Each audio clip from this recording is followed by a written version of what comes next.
Assalamualaikum warahmatullahi wabarakatuh. Alhamdulillahi rabbil alamin. Wassalatu wassalamu ala asrafil anbiya'i wal mursalin wa ala alihi wa sahbihi ajma'in. Inilah asal mula air Zam-Zam dari kisah Nabi Ismail dan ibunya Hajar. Nabi Ibrahim alaihissalam ingin sekali memiliki keturunan yang soleh, yang beribadah kepada Allah Ta'ala dan membantu urusannya. Istrinya yang bernama Sarah mengetahui apa yang diharapkan suaminya, sedangkan dirinya itu mandul. Maka Sarah memberikan budaknya yang bernama Hajar kepada Nabi Ibrahim agar suaminya memiliki anak darinya. Selanjutnya, Hajar pun hamil dan melahirkan anak yang bernama Ismail yang akan menjadi seorang nabi. Setelah beberapa waktu dari kelahiran Nabi Ismail, Allah Ta'ala memerintahkan Ibrahim pergi membawa Hajar dan Ismail ke Mekah. Maka Nabi Ibrahim memenuhi perintah itu dan ia pun pergi membawa keduanya ke Mekah di dekat tempat yang nantinya akan dibangunkan Ka'bah. Tidak lama setelah sampai di sana, Nabi Ibrahim meninggalkan Hajar dan Ismail di tempat tersebut dan ingin kembali ke negeri Syam.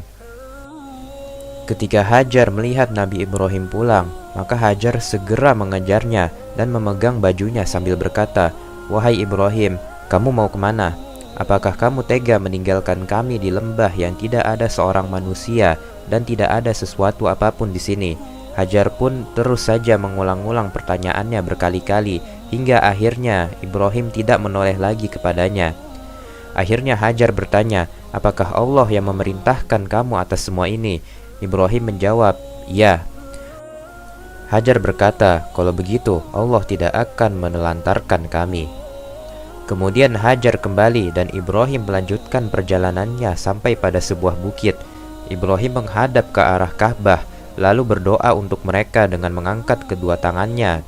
Dalam doanya ia berkata, "Rabbana inni askantu min dzurriyyati biwadin ghairi dzi zar'in 'inda baitikal muharram."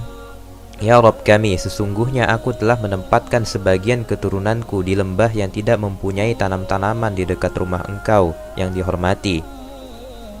Rabbana liyuqimus salata faj'al af'idatan minan nasi ta'wi ilaihim warzuqhum minas tsamarati la'allahum yashkurun. Ya Rabb kami, agar mereka mendirikan salat, maka jadikanlah hati sebagian manusia cenderung kepada mereka dan beri rezekilah mereka dari buah-buahan. Mudah-mudahan mereka bersyukur. Kemudian Hajar mulai menyusui Ismail dan minum dari air persediaannya. Hingga ketika air yang ada pada wadah kulitnya habis, ia menjadi haus. Begitu juga anaknya. Lalu ia memandang kepada Ismail sang bayi yang sedang meronta-ronta. Kemudian Hajar pergi meninggalkan Ismail dan tidak kuat melihat keadaannya. Maka dia mendatangi Bukit Sofa sebagai gunung yang paling dekat keberadaannya dengannya. Dia berdiri di sana lalu menghadap ke arah lembah dengan harapan dapat melihat orang di sana. Namun dia tidak melihat seorang pun. Maka dia turun dari Bukit Sofa, dan ketika sampai di lembah, dia menyingsingkan ujung pakaiannya lalu berusaha keras layaknya seorang manusia yang berjuang keras. Hingga ketika dia dapat melewati lembah dan sampai di Bukit Marwah, lalu dia berdiri di sana sambil melihat apakah ada orang di sana. Namun dia tidak melihat ada orang. Dia melakukan hal itu sebanyak 7 kali antara Bukit Sofa dan Marwah. Inilah yang jadi asal mulanya syariat sa'i. Ibnu Abbas radhiyallahu anhu mengatakan, "Falidzalika sa'an nasu bainahum." Dari sinilah orang-orang yang melakukan sa'i antara keduanya. Saat dia berada di puncak Marwah, dia mendengar ada suara, lalu dia berkata dalam hatinya, "Diamlah, yang Hajar maksud di sini adalah dirinya sendiri."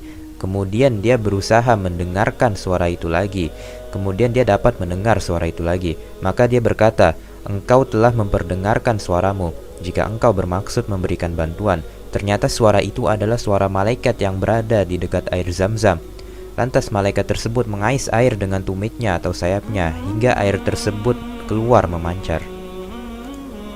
Akhirnya Hajar dapat minum air dan menyusui anaknya kembali. Kemudian malaikat berkata kepadanya, "Janganlah kamu takut diterlantarkan. karena di sini adalah rumah Allah yang akan dibangun oleh anak ini dan ayahnya. Sesungguhnya Allah tidak akan menyanyiakan hambanya.